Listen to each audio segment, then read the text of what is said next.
उत्तर प्रदेश में एक जमाने में गुंडे और माफियाओं का राज रहता था। लेकिन उस जमाने में भी कुछ ऐसे पुलिस के अधिकारी थे जिनके सामने उन गुंडों ने घुटने टेके। उन्हीं में से एक हैं शिव कुमार अवस्थी जी। टीवी 9 भारतवर्ष पर उनका स्वागत है, हमारे साथ मौजूद हैं। सर, एक बात बताएं, मुख्तार अंसारी को जो सबसे पहले वो जेल गया, जिस मामले में सजा हुई वो आपकी वजह से हुई।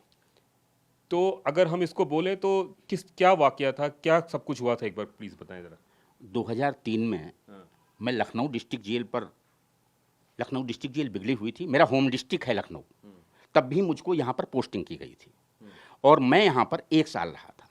उसी दौरान मुख्तार दिल्ली से भी ट्रांसफ़र होके आया, वहाँ था। इसकी मुलाकात को लेकर के एक बार मुलाकाती लोग बाग मिलने आए थे। मैंने उनको रोक दिया। इस पर ये स्वतः आया, क्योंकि वो जो मिलने आया था वो पिस्टल लेके आया था। अब मैंने तो वैसे रोका था रूटीन में ही, लेकिन जब वो अंदर आया और मैं तलाशी लेने की बात होने लगी तो ये बिगड़ गया। इसने कहा कि आप तलाशी नहीं लेंगे। मैंने कहा मैं जेलर हूँ, बगैर तलाशी के तो किसी को नहीं जाने दूंगा।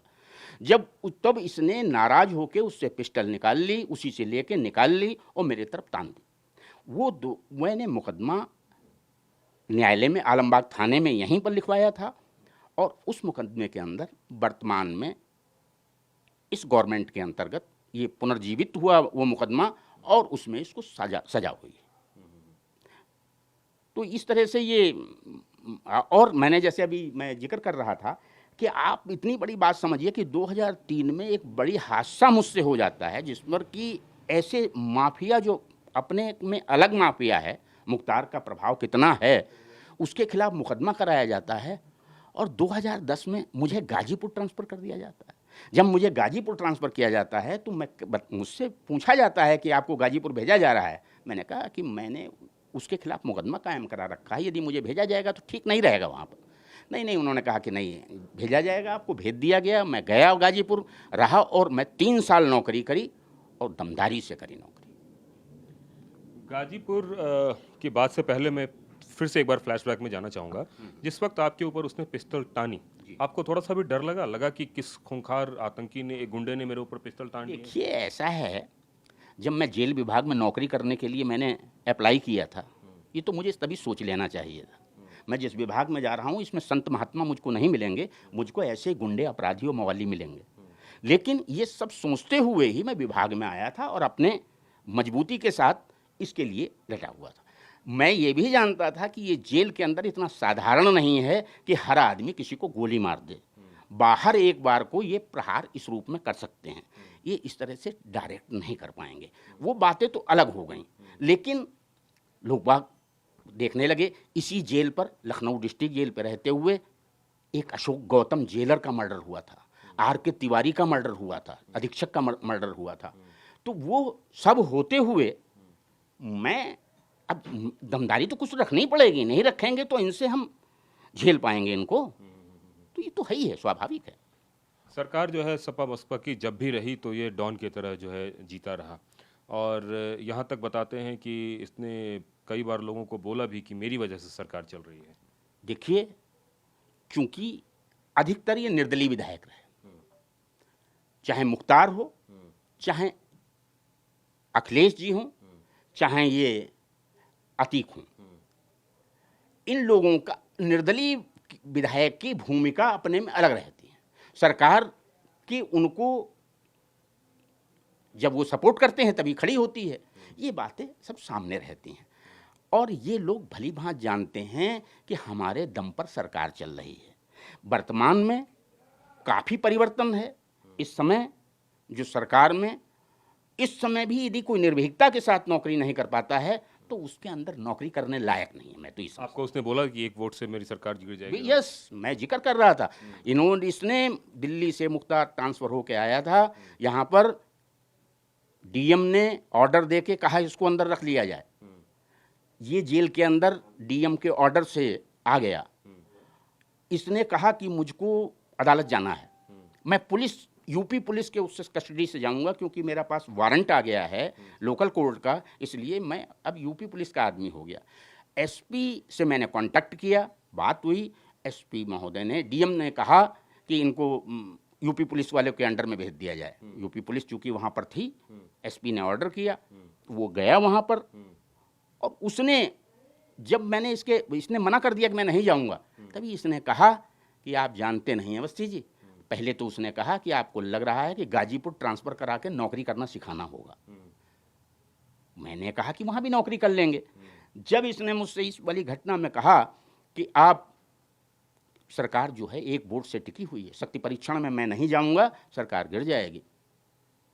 इसके बाद मैंने कहा ठीक है, ये सरकार का काम है, मेरा काम नहीं है। मेरी तो ड्यूटी अपनी है कि मैं जवाबदेही, मुझको न्यायालय की भी है। कोर्ट ने चूंकि ऑर्डर दिया था शक्ति परीक्षण में ये जाकर पुनः वापस आएगा।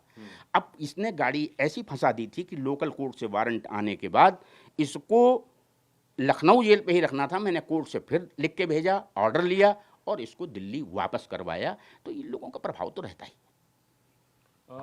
इसके अलावे जब आप गाजीपुर जेल गए तो वहाँ किस तरह की कहानियाँ आपको सुनने को मिली? क्योंकि तब तक जेल की कहानियों की बात तो ये है कि मैं 2010 में जब गाजीपुर गया था तो 99% जेल के बंदी तो इसके थे, समझ लीजिए। यही नहीं, आधा स्टाफ इसका था। यदि वो कह दे कि इसको पकड़ लीजिए तो मुझे पकड़ने लोग बाग, मैं अपने स्टाफ से कहता रहूं कि इनको पकड़ लीजिए तो ना पकड़ें। लेकिन 10वें दिन मैंने उनके परिस्थितियों को दृष्टिगत रखते हुए, वहाँ के माहौल को देखते हुए अलार्म करवाया।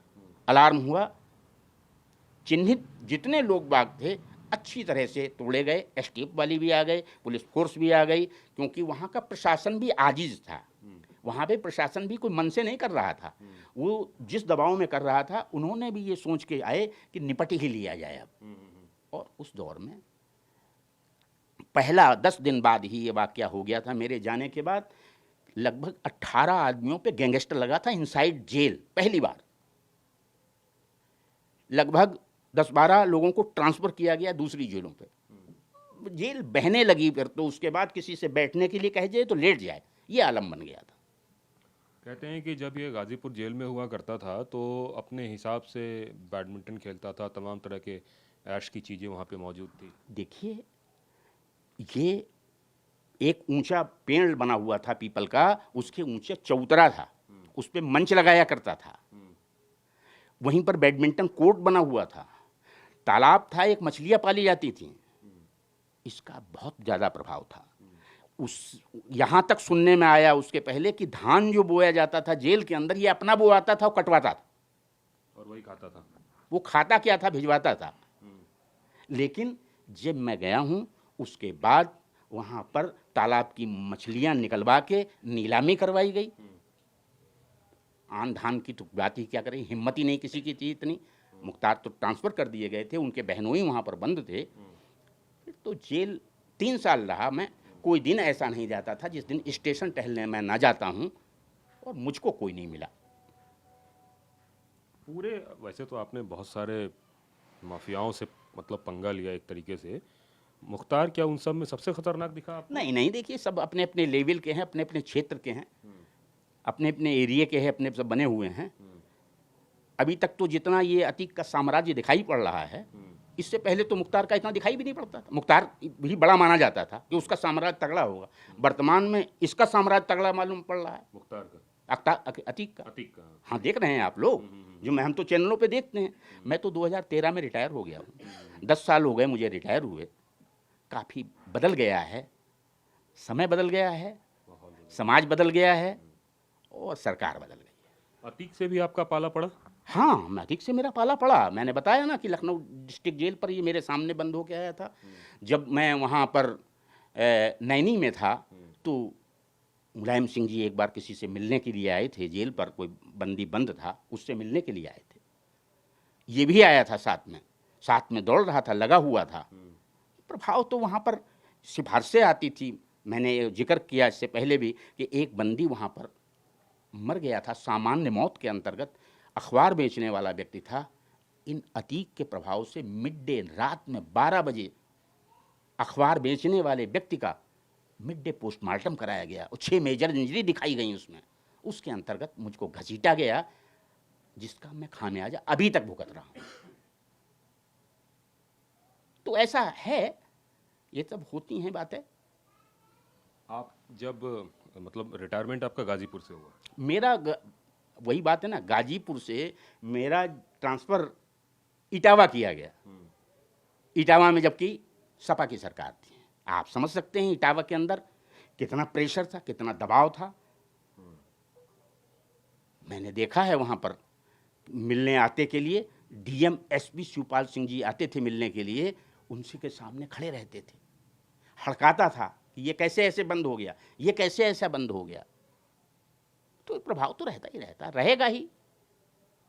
अभी अब लगता है कि इस पूरे मामले के बाद मुख्तार का साम्राज्य खत्म हो रहा है या खत्म होने के कगार पे है या ढल रहा है?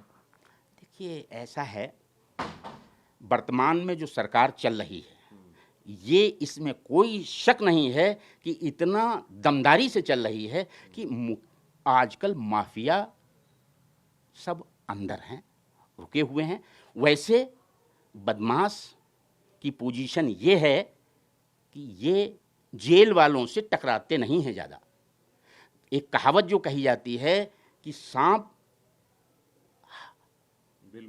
बिल में सीधा हो जाता है, हर जगह तिरछा चलता है। ये कभी ये टकराना नहीं चाहते, किसी से अवॉइड करते हैं। मैंने बड़े बड़ों को देखा है, ये लोग कभी जेल में व्यवहार बिगड़ना नहीं चाहते। परिस्थितियां विपरीत ऐसी हो जाती हैं जब जेल में कर्मचारियों अधिकारियों से टकराहट हो जाती है। चलिए, अब जो कुछ भी हो रहा है आपको लग रहा है कृष्णानंद राय वाले मामले में भी मुख्तार सजायाफ्ता होगा? बिल्कुल होगा। अब दमदारी आ गई है। आपने देखा होगा कि ये उमेश पाल, राजू पाल के हत्याकांड के अंतर्गत जिस तरह से मारा गया, क्या छोटी बात थी? लाइव टेलीकास्ट, आप मतलब जो पोजीशन हुई है, इतना तो कभी हिम्मत ही नहीं कर सकता लोग बाग। लेकिन जो उसका रिएक्शन हुआ है, जो बाद में दिखाई पड़ा है, वो उससे तगड़ा दिखाई पड़ा है। आजकल अच्छे अच्छों के रूह फाकता है। निश्चित रूप से जो माफिया हैं उनके रूह फाकता है और उसकी वजह है कि जो रिएक्शन है वो ज़बरदस्त है सरकार की ओर से। कैमरामैन विजय ममगइन के साथ कुमार कुंदन, TV9 भारतवर्ष, लखनऊ।